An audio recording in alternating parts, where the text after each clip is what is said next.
What's up, everyone? Welcome back to Better Biomed. Folks, today I made a pretty big blunder, and yeah, I have no problem admitting to it because it gives me more content and things that I can fix here.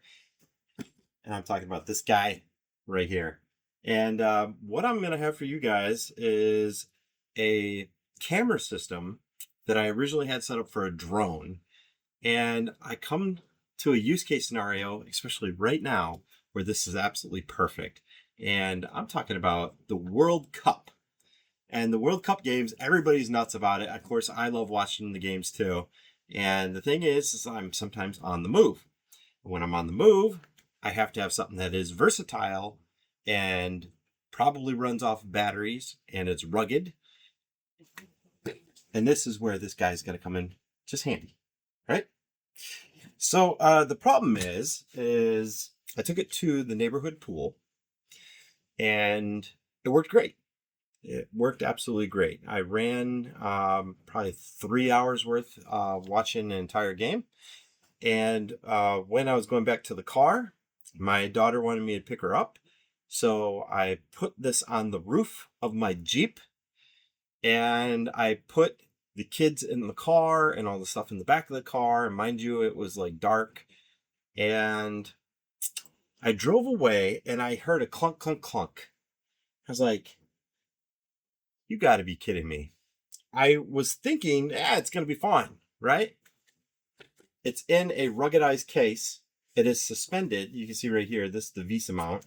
It's suspended. And yeah, I got a little bit of road rash. But it should be okay, right? This was a prototype. It was not a finished project, guys. And in doing so, let's just say I should have done better. And that's because I did not secure the batteries. The batteries are just flopping around along with the antenna mount here. This antenna mount is kind of heavy. It's a weighted antenna.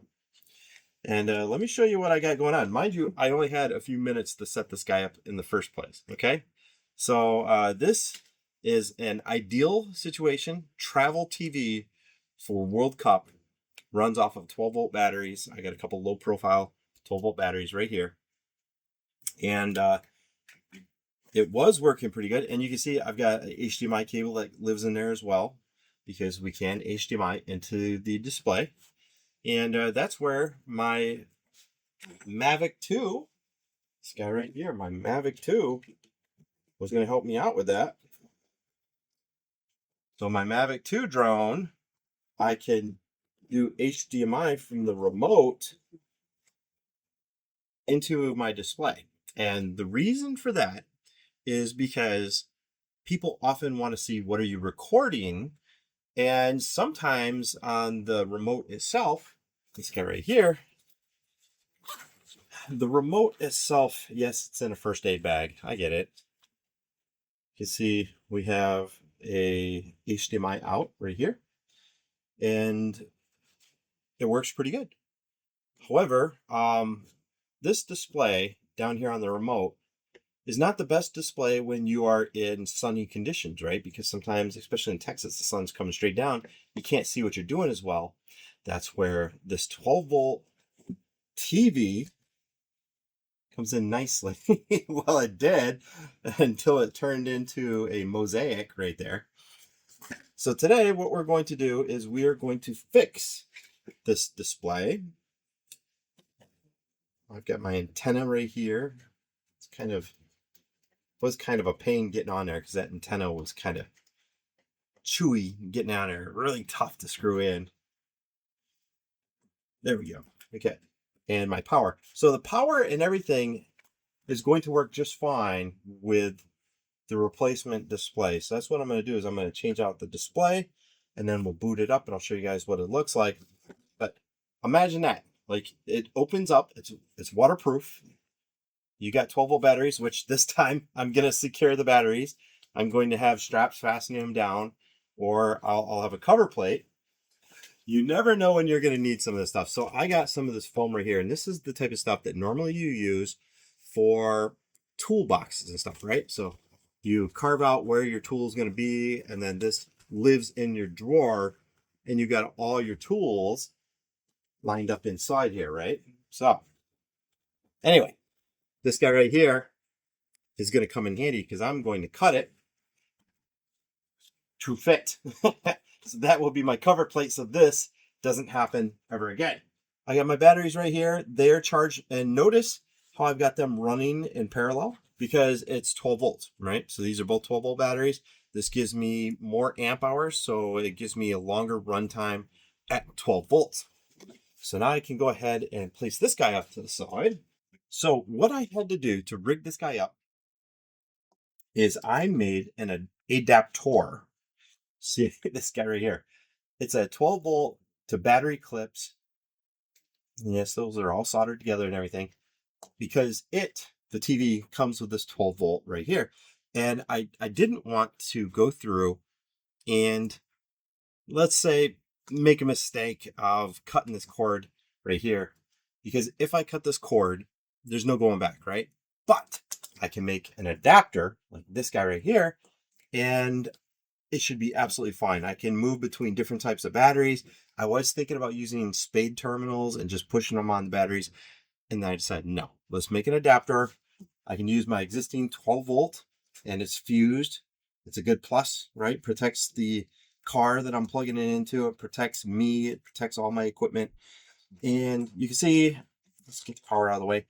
The TV, it is a full functioning TV, comes with a remote. And I've got my powered antenna. Look at this. We got USB 5 volt power that we do actually enable in the options on the TV. And it amplifies the signal right here. Very cool. So that means I've got a signal booster probably up in here. Yeah, there we go, guys. All I need to do is buy a replacement. So guys, here we have it. This is the Jexiep 12-inch portable TV. It's the SR116. I will leave a link for this guy in the video description if you guys are interested in making your own portable TV system. These hardened cases are so inexpensive. You can find them for like 20-30 bucks on Facebook Marketplace. And then all I did is I measured out the 110 by 110, and that's in millimeters, by the way. And then that's your VESA mount. Drilled the holes, and it's ready to go. So here we go. Let's unbox this bad boy. let's repair my broken TV.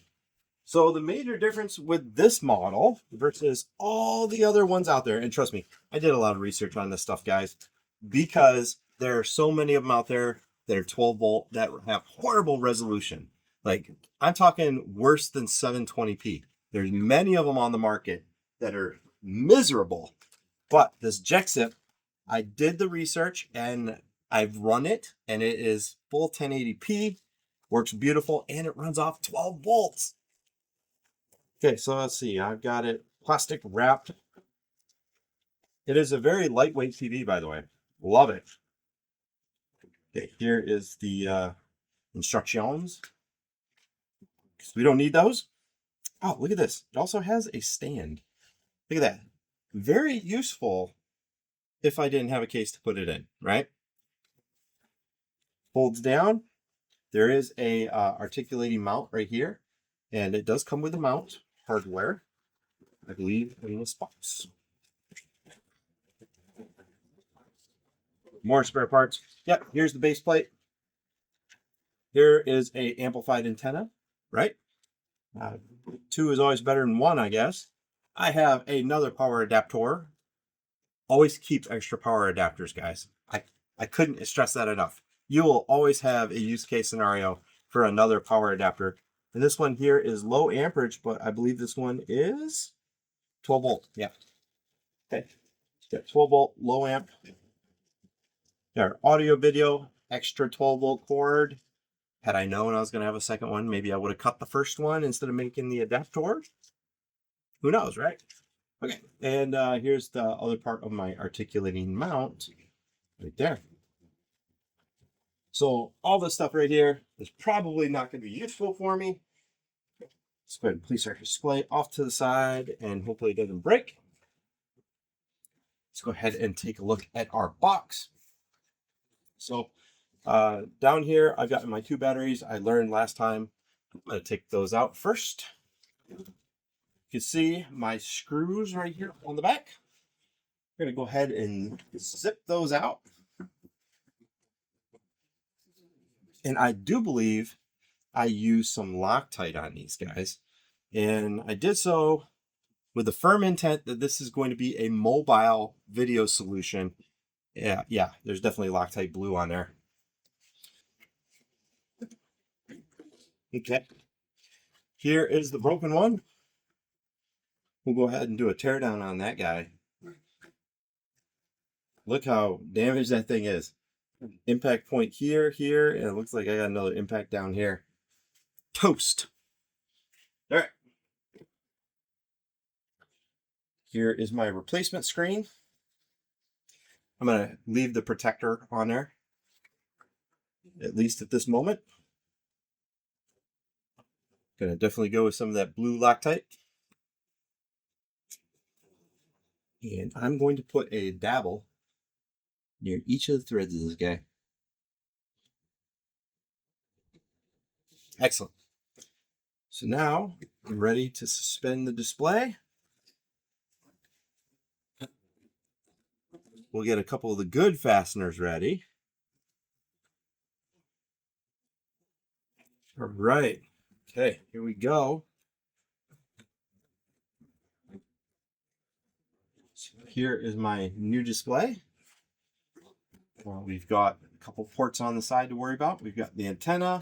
Down here is the power, and I'm not going to worry about running the other cables like the HDMI, not at this moment. Let's just go ahead and run the antenna first. Here's the power. Right here's the signal cable. Okay, signal cable's tight. Now let's go ahead and sort out some of these cables. Okay, so the antenna I'm going to leave right here on the side. And this is my power cable. It's got a 90-degree. Now, eventually, I'm going to actually make a bezel that fits around this guy. But you get the point for the time being. Let's go ahead and place my batteries in here.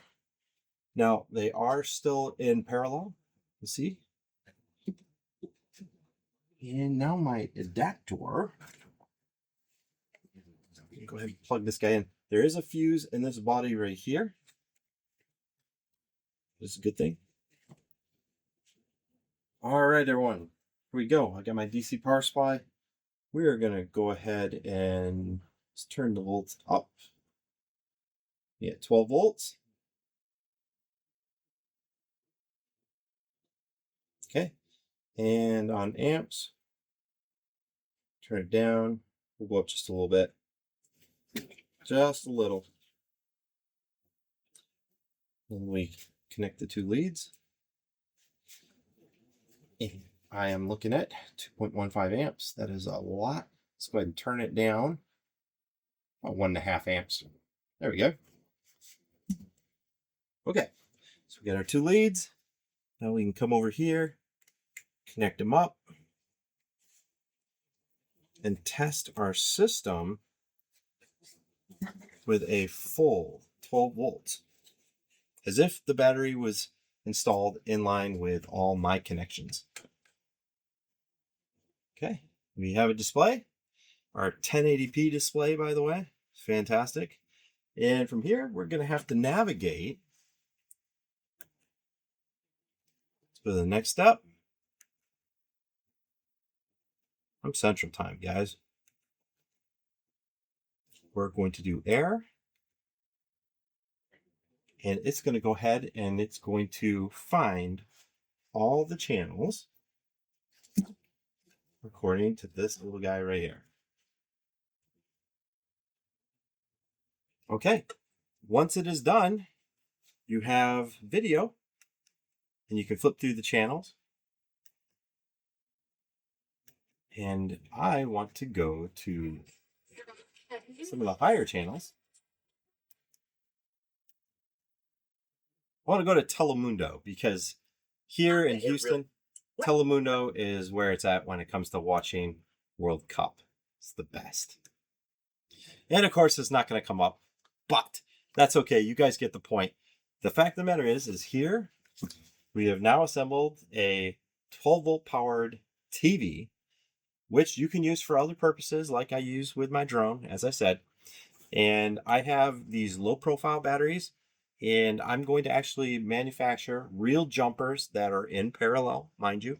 Parallel allows you to use the same amount of voltage over a longer period of time. You increase your amp hours instead of your voltage. And these jumper clips and everything are clearly not the way to do this. So there you go, guys. It's 12-volt TV. It's portable. It's 1080p. Runs off of little to no electricity. And when you're all done for the day, this is how easy it is. Take your accessories, throw them in, make sure all your cables are routed correctly, pack it up, and you have a hard case with a 12-volt display that you could HDMI to anything else. Or if you want to watch those World Cup games, this is the time to do it, right? It's the season. Don't miss a game again.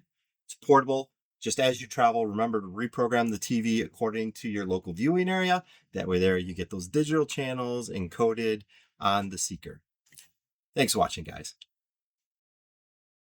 If you enjoyed this video, don't forget to give it a thumbs up and subscribe for more content. I'd love to hear your thoughts, so drop a comment below with what you'd like to see in future videos.